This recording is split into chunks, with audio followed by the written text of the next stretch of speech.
Remue ménage.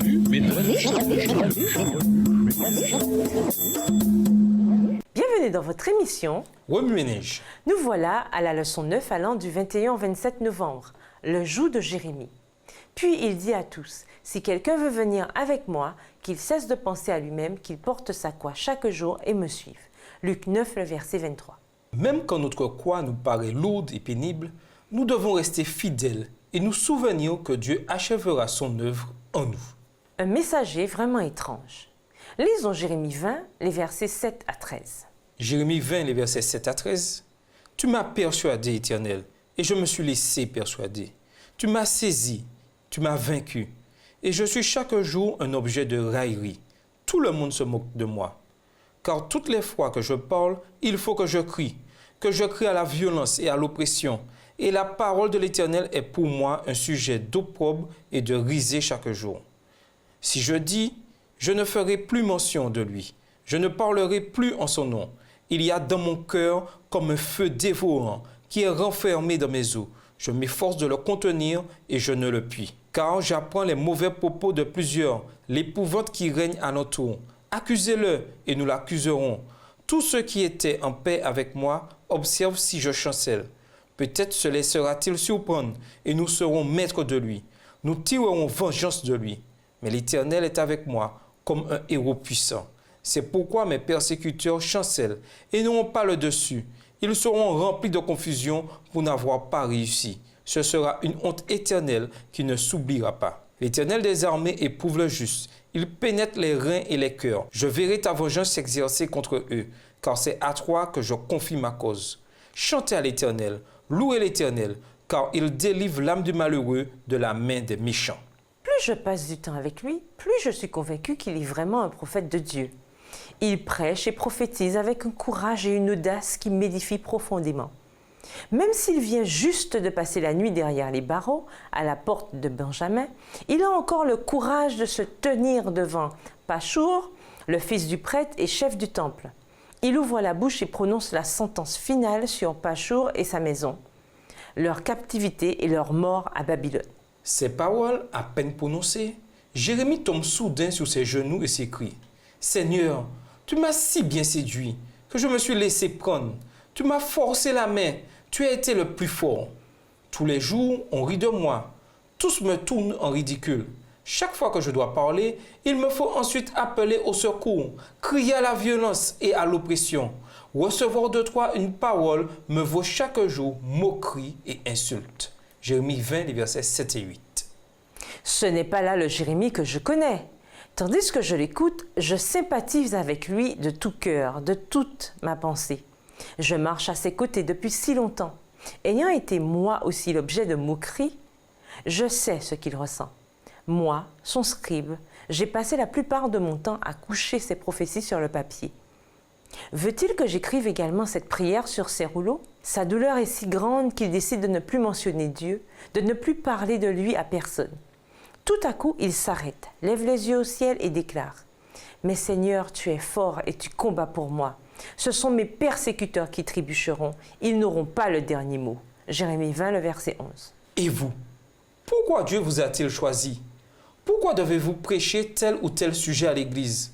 Pourquoi devez-vous dire à vos amis que ce qu'ils font n'est pas bien et acquérir la réputation de rabat-joie? Pourquoi devez-vous endurer les moqueries de vos camarades de classe pour avoir choisi le camp de Dieu qu'ils ne veulent ni connaître ni comprendre?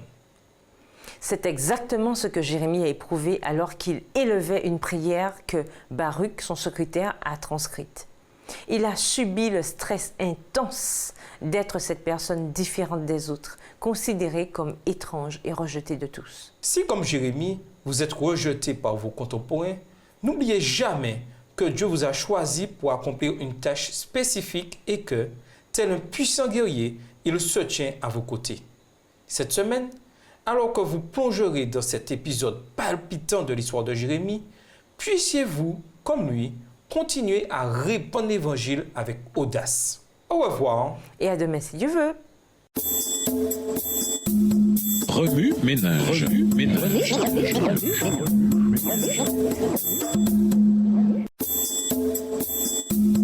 Remue ménage. Remue ménage.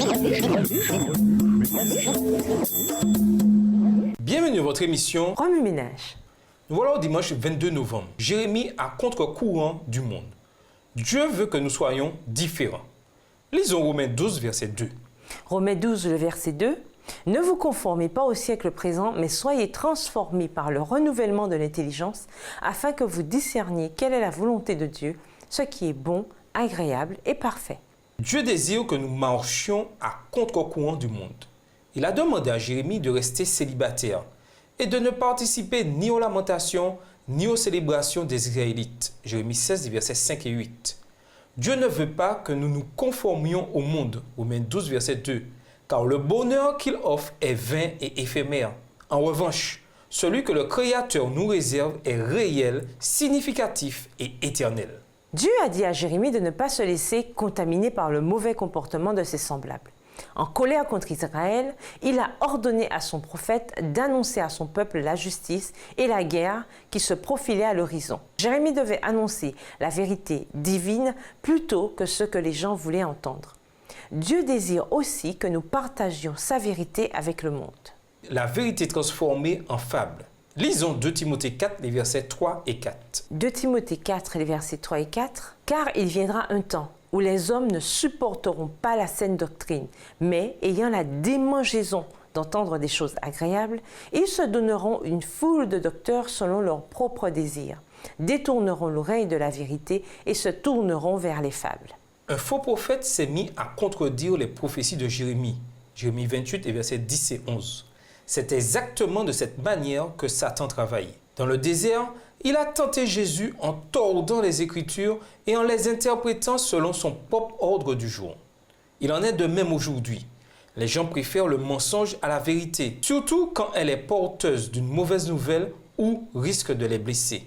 Par conséquent, les jours viendront où ils essaieront de nous faire passer pour des fous. Quoi de plus facile que de dire ce que les autres veulent entendre?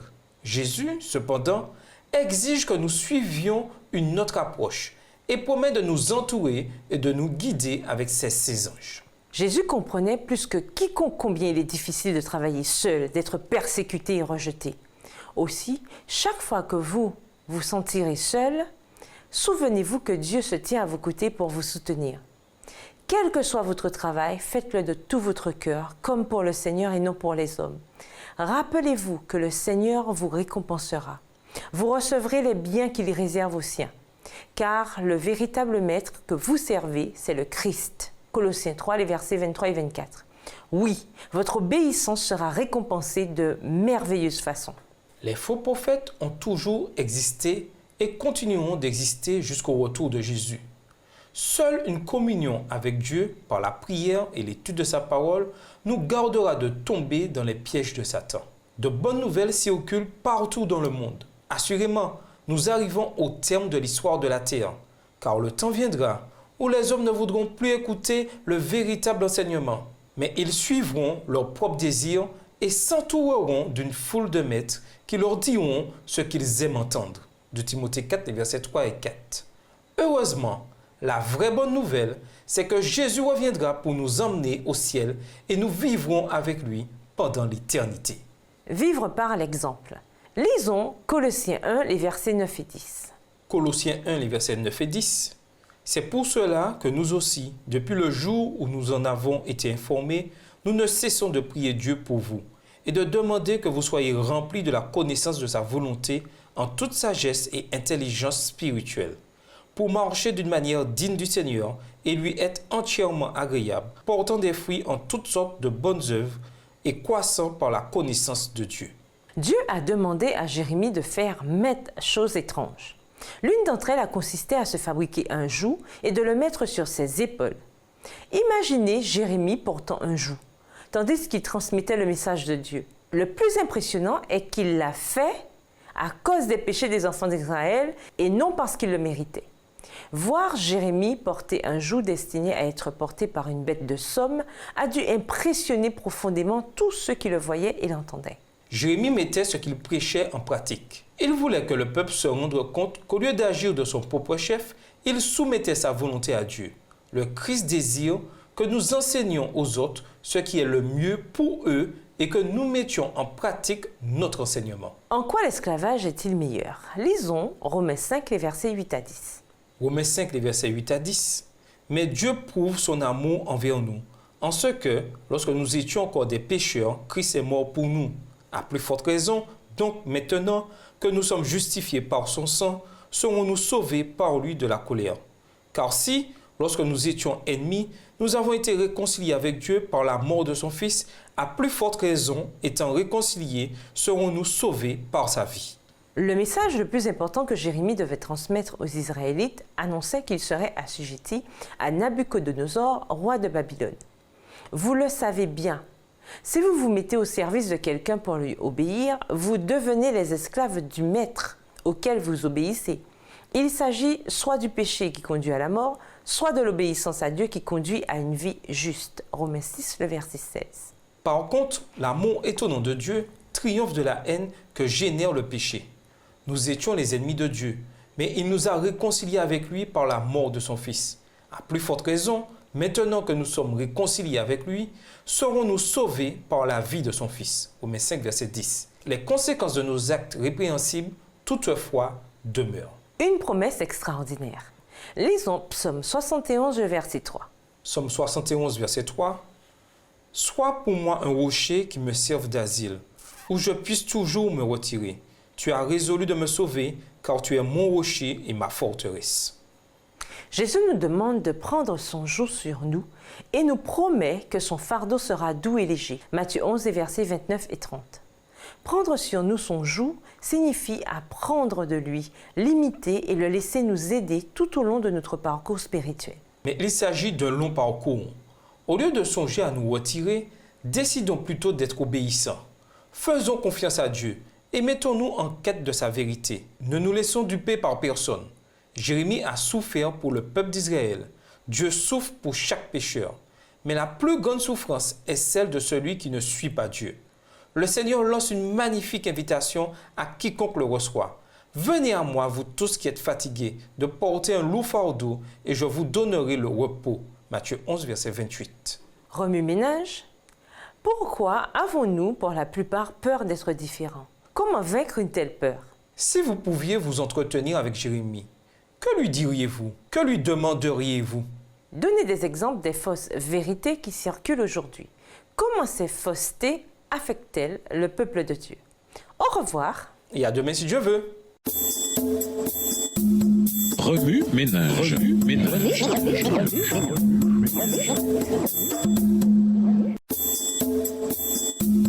Remue-ménage. Remue-ménage.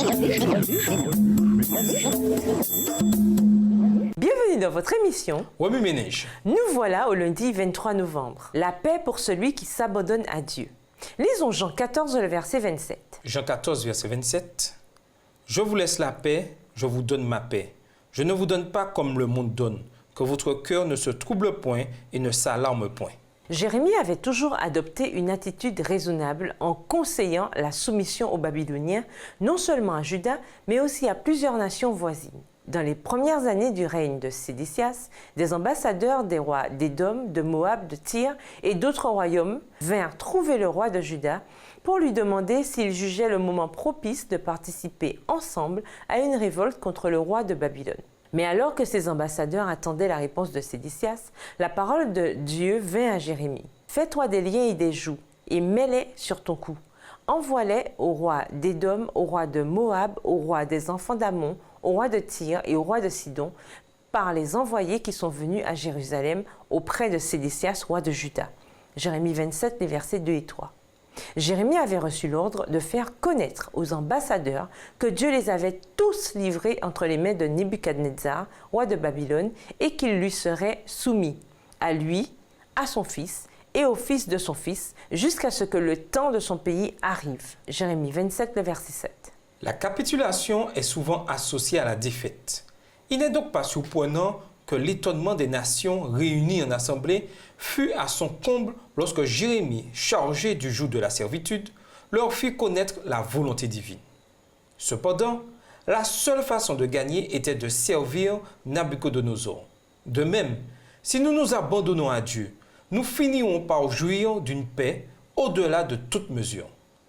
Que toute âme vacillante, en proie aux luttes et aux doutes, se livre entièrement à Dieu. Alors elle sera mise en contact direct avec les forces en haut qui lui permettront de triompher. Le ciel s'approchera d'elle et elle sera soutenue et fortifiée par les anges dans toutes ses épreuves, dans tous ses besoins. Peu de temps avant sa crucifixion, le Christ avait fait don de sa paix à ses disciples. Cette paix n'est pas celle que l'on acquiert en vivant selon le monde. Le Christ ne la recherchera jamais en faisant un compromis avec le mal. Celle qu'il laissa à ses disciples est plus intérieure qu'extérieure et devrait toujours caractériser ses témoins à travers les luttes et les discordes. Remue-ménage, dans quels aspects de votre vie vous est-il le plus difficile de vous abandonner à Dieu? Au revoir. Et à demain si Dieu veut. Remue-ménage. Remue-ménage.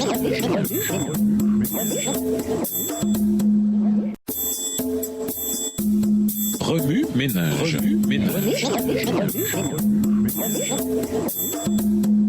Bienvenue dans votre émission. Remue-ménage. Nous voilà mardi 24 novembre.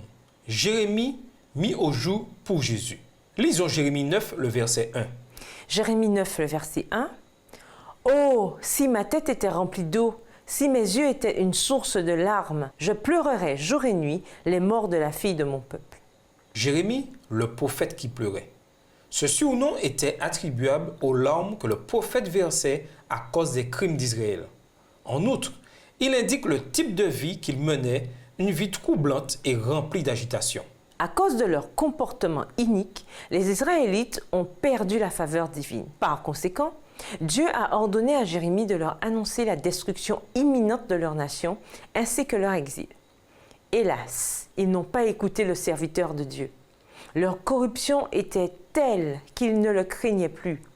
Après avoir essayé en vain pendant si longtemps, pendant 40 ans, on pourrait penser que Jérémie ait cessé de prophétiser ou a eu tendance à douter de la parole de Dieu. Mais, bien qu'occasionnellement assailli par l'incertitude, il n'a jamais cessé de faire ce que Dieu lui ordonnait. Non seulement il a prêché le message qui lui avait été confié pour le peuple d'Israël, mais il a aussi donné vie à ce message en faisant exactement ce que Dieu lui ordonnait. Il lui a été interdit de se marier et d'avoir des enfants. Il ne devait pas se lamenter quand ses contemporains se lamentaient, ni se réjouir quand ils se réjouissaient. Il montra ainsi aux Israélites ce que Dieu leur préparait. Bientôt, le Seigneur mettrait un terme à leur célébration et personne ne pleurerait sur eux à leur mort. Dieu a également ordonné à Jérémie de se fabriquer des courroies ainsi que des jougs et de les porter sur ses épaules pour montrer aux Israélites ce à quoi leur avenir ressemblerait sous le joug métaphorique des Babyloniens. Le refus des Israélites de se soumettre à leurs conquérants attirerait sur eux une grande affliction et finalement la mort. Ce ne sont là que quelques-unes des choses que Dieu a ordonné à Jérémie de faire. Aujourd'hui, nous comprenons que le prophète ne portait pas seulement un joug physique, mais aussi un joug métaphorique.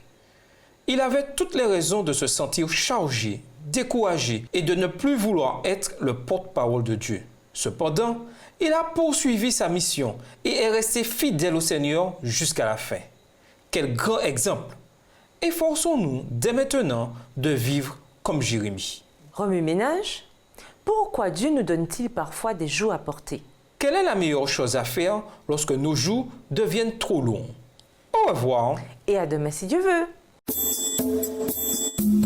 Remue-ménage. Remue-ménage.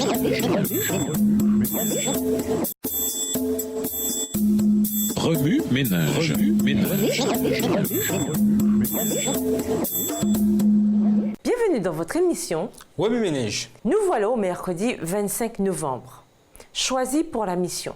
Nous vous invitons à lire Jérémie, le chapitre 1. Avant de mourir, Josué a exhorté son peuple à servir le Seigneur. Mais après sa mort, les enfants d'Israël sont tombés dans un cycle de fidélité-infidélité envers Dieu. Ils se laissaient facilement séduire par les dieux et les rituels païens des nations voisines. Tel un père affectueux, le Seigneur a envoyé un prophète pour leur transmettre des paroles de réveil et des avertissements. Tout comme Dieu a appelé Jérémie à être un témoin pour la vérité et la justice, il vous appelle à être une lumière là où vous habitez. Il veut que vous soyez un témoignage vivant de la vérité et de la justice divine. Tandis qu'il met la dernière touche à ses préparations pour détruire le péché et nous faire entrer dans son royaume. Contrairement au message de destruction, d'esclavage et de mort donné par Jérémie, Dieu nous a donné un message d'espérance, de pardon et de vie éternelle. Il n'est pas toujours facile ou réjouissant de partager ce message. Par contre, vous pouvez apprendre 2 choses de l'appel de Jérémie qui vous aideront à continuer. Premièrement, Dieu vous a choisi avant même votre conception. Je te connaissais avant même de t'avoir formé dans le ventre de ta mère. Je t'avais mis à part pour me servir avant même que tu sois né. Et je t'avais destiné à être mon porte-parole auprès des nations. Jérémie 1, verset 5. Ainsi, vous n'êtes ni un accident, ni un aspect d'une expérience. Votre père et votre mère ne vous ont pas eu par erreur. Dieu vous a amené en ce monde pour une raison. Vous avez une mission. Mais cette mission ne consiste certainement pas à rester assis et à vous croiser les bras. Il vous appelle à répandre l'Évangile non seulement à l'Église, mais partout où vous vous trouvez et à toute personne qu'il place sur votre chemin. Deuxièmement, n'ayez pas peur car je est avec vous. L'œuvre de Jérémie était très difficile. Cependant, Dieu a promis de se tenir près de lui. Satan fera tout pour vous arrêter et vous décourager. En revanche, l'Éternel vous donne cette assurance. Ils te combattront, mais ne pourront rien contre toi, car je suis avec toi pour te délivrer. Jérémie 1, verset 19. L'heure est venue d'embrasser votre appel en vous confiant en la puissance que Dieu a déversée sur vous par son Saint-Esprit. Dieu nous a mis à part avant même que nous ne soyons nés. Qu'est-ce que cela signifie? Comment garder l'équilibre entre un excès de confiance et la simple confiance en Dieu? Au revoir. Et à demain si Dieu veut. Remue ménage. Remue ménage.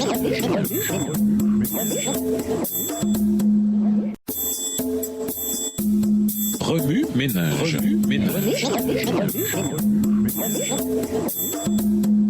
Bienvenue dans votre émission. Remue ménage. Nous voilà au jeudi 26 novembre. Prophète de la vérité. Lisons Apocalypse 14 et versets 6 et 7. Apocalypse 14, versets 6 et 7. Je vis un autre ange qui volait par le milieu du ciel, ayant un évangile éternel pour l'annoncer aux habitants de la terre, à toute nation, à toute tribu, à toute langue et à tout peuple. Il disait d'une voix forte, « Craignez Dieu et donnez-lui gloire, car l'heure de son jugement est venue, et adorez celui qui a fait le ciel, et la terre, et la mer, et les sources d'eau. » Au temps biblique, une personne qui recevait un message de la part de Dieu était considérée comme un prophète. Pour être reconnu comme tel, la teneur du message, bonne ou mauvaise, agréable ou désagréable, ne comptait pas. Il ne fallait qu'une seule chose, que le message vienne de Dieu. Il est facile d'accepter un message quand il est porteur de bénédiction, de prospérité et de bonheur. Néanmoins, ces messages-là ne sont pas les seuls envoyés par Dieu. Un grand nombre destinés aux enfants d'Israël parlaient de désolation, de captivité et de répression, conséquence de leur désobéissance. Même si la Bible a été écrite il y a des siècles, elle révèle certains événements futurs. Elle nous donne aussi un message que nous devons proclamer au monde. Cependant, nous l'ignorons chaque fois que nous essayons d'être acceptés par des gens populaires ou que nous tentons d'éviter d'être différents. Après mûre réflexion, le temps est venu de choisir notre camp. Voulons-nous croire les prophètes de Dieu ou ceux du monde? La Bible nous prévient en ces termes. De faux prophètes sont apparus autrefois dans le peuple d'Israël.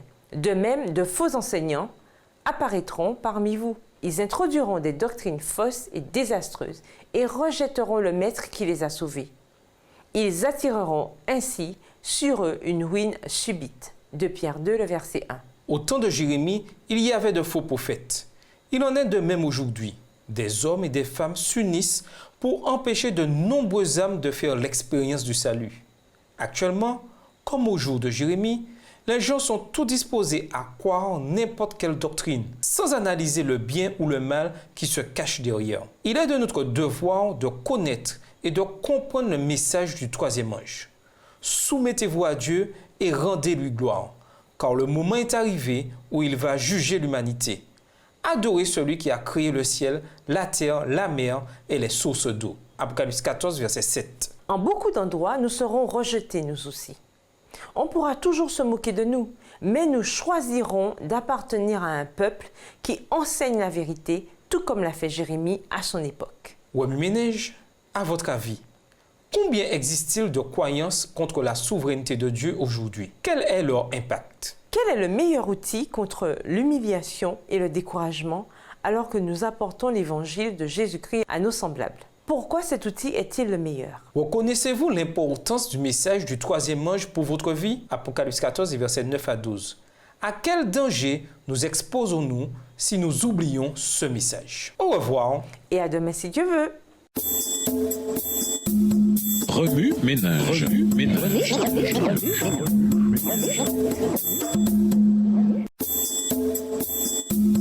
Remue-ménage. Remue-ménage.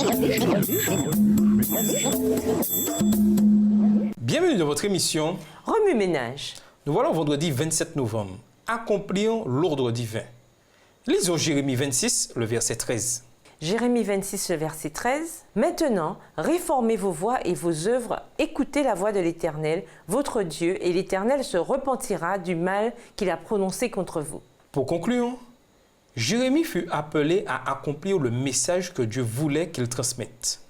Premièrement, il devait porter un joug en bois. C'est moi, le Seigneur, qui le déclare. Fabrique-toi des courroies et des jougs, mets-les sur tes épaules. Jérémie 27, verset 2. Ce dû est une tâche pénible, même dans les meilleures circonstances. En outre, Jérémie ne devait pas unir ses larmes à celles des autres. Il ne devait pas non plus se réjouir quand il se réjouissait. Dieu se proposait par là de venir en aide aux Israélites pour qu'ils comprennent que la tempête à l'horizon était imputable à leurs péchés et qu'ainsi, ils se repentent et obéissent. Leur repentance diminuerait les terribles conséquences de leurs iniquités. Il ne fait aucun doute que Jérémie redoutait cette tâche, mais il l'accomplit tel que Dieu le lui avait ordonné.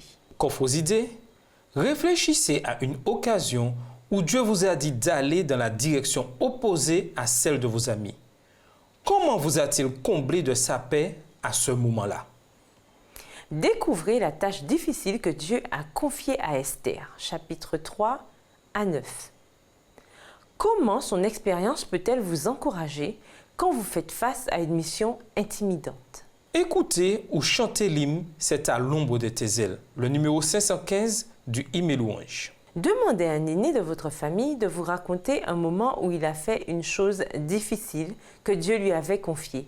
Qu'a-t-il éprouvé ensuite? Sculptez un joug en bois ou en argile à modeler ou dessinez-en un. Placez-le à un endroit bien en vue. Il vous rappellera qu'en dépit de vos fardeaux, Dieu est de votre côté. Pour aller plus loin, nous vous proposons de lire Ecclésiaste 12, verset 13, Jérémie 26, verset 13, le livre Fire in the Gates, The Story of Baruch, Jeremiah and Nebuchadnezzar de Thurman C. Petty, Feu aux portes, l'histoire de Baruch, de Jérémie et de Nabucodonosor. Nous vous invitons à lire l'article sur Internet What shall we learn from the life of Jeremiah? Que devrions-nous apprendre de la vie de Jérémie? Au revoir. Et à demain si Dieu veut. Remue-ménage. Remue-ménage.